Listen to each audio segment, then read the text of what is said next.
زندگی بسر کی۔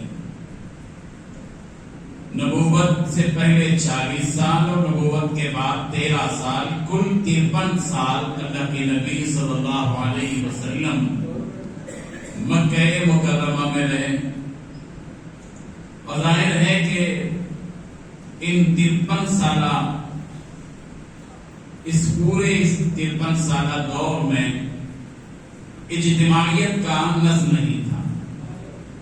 نبوت ملتے ہی اور دعوت توحید کے ساتھ ہی مخالفت، دشمنی اور راستوں کے روکے جانے کا سلسلہ شروع ہوا۔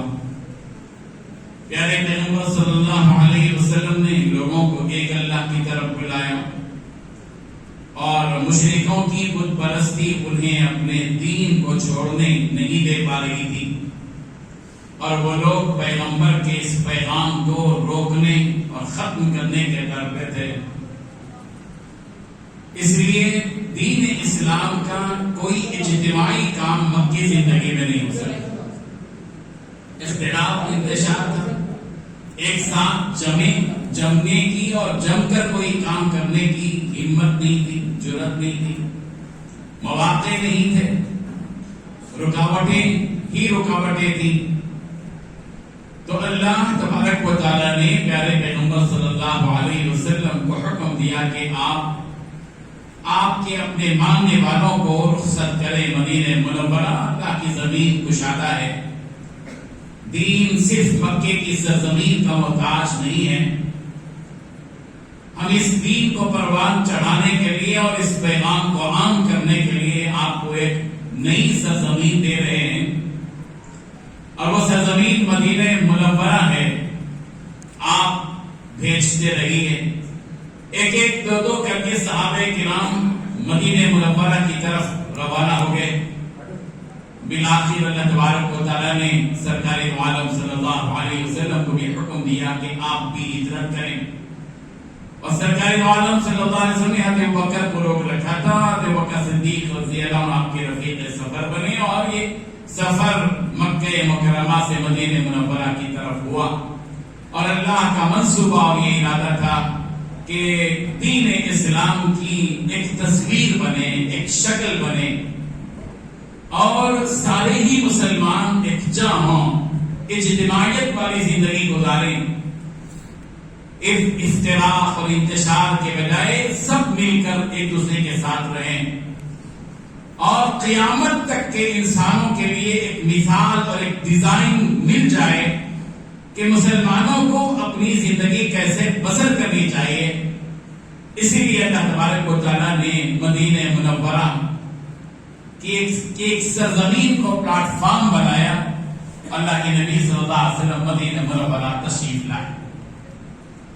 غور کیجیے کہ سرکار دو عالم صلی اللہ علیہ وسلم نے ابھی اپنا کوئی ٹھکانہ نہیں بنایا ہے۔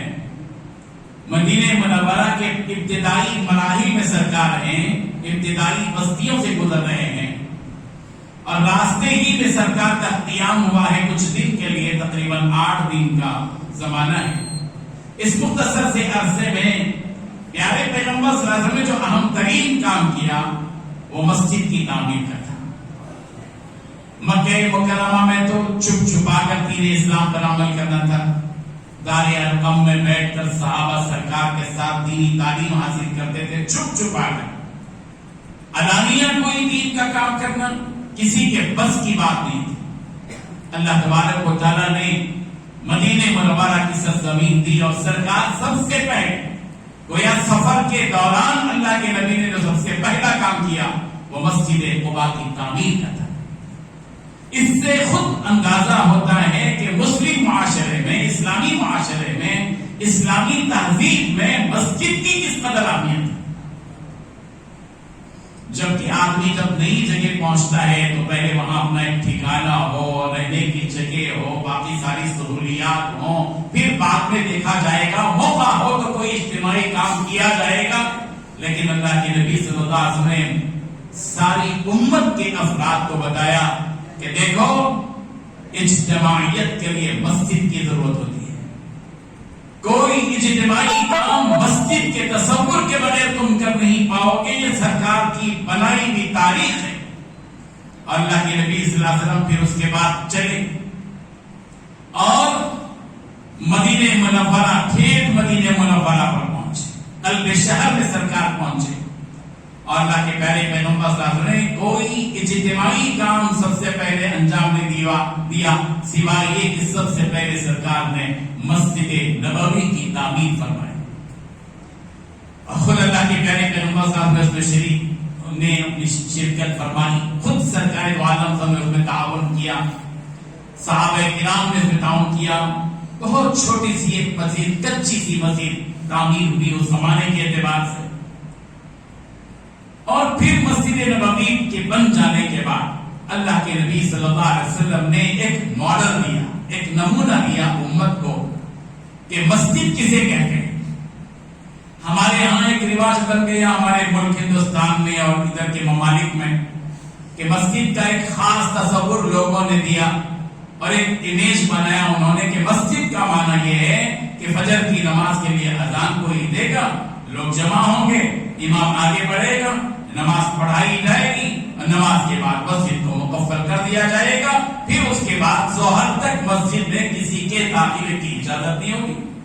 پھر ظہر میں اذان ہوگی اور پھر اس کے ساتھ نماز پڑھی جائے گی اور مؤذن تالا لیے کھڑا ہوگا منتظر کے سب سے آخر میں جو 2 رکعت پڑھ رہا ہے اس کی 2 رکعت جلد ہو جائے تاکہ میں مسجد کو تالا لگا دوں. پھر اثر کے انتظار میں اور پھر اثر میں کھلے گی. اسی طرح سلسلہ ہے. اور مسجد کو جو شکل دی گئی ہمارے ملک میں وہ یہ کہ ہم نے مسجد کو صرف مرکز عبادت قرار دیا. عملی طور پر ہم نے مسجد میں صرف یہی کام سمجھا کہ مسجد صرف نماز کے لیے ہے, نماز پڑھیں اور چلے جائیں, اس کے علاوہ کوئی کام نہیں کرنا ہے. یہ ایک غلط تصور دیا گیا ہے, غلط شکل دی گئی ہے, جبکہ مسجد کا مطلب یہ ہے کہ مسجد مرکز انسانیت ہے. رسول رحمت صلی اللہ علیہ وسلم نے اسی مسجد کو بنیاد بنا کر, اسی مسجد کو بیس بنا کر پیارے پیغمبر صلی اللہ علیہ وسلم نے مختلف قسم کے کام کیے. آپ تاریخ کو اٹھا کر دیکھیں, حدیث کی کتابوں کا آپ مطالعہ کریں گے تو آپ کو یہ بات محسوس ہوگی کہ پیارے پیغمبر صلی اللہ علیہ وسلم نے مسجد نبوی کے ذریعے سے اجتماعی کاموں کا آغاز کیا. انفرادی کام اگر اللہ تبارک و تعالیٰ کو یہی منظور ہوتا کہ آدمی صرف نماز پڑھ لے تو ظاہر بات ہے کہ مسجد کی ضرورت ہی نہیں تھی کہ ہر آدمی اپنے گھر میں ایک چھوٹا سا کمرہ بنا لے اور نماز پڑھ لے. لیکن مسجد کے بنائے جانے کا مقصد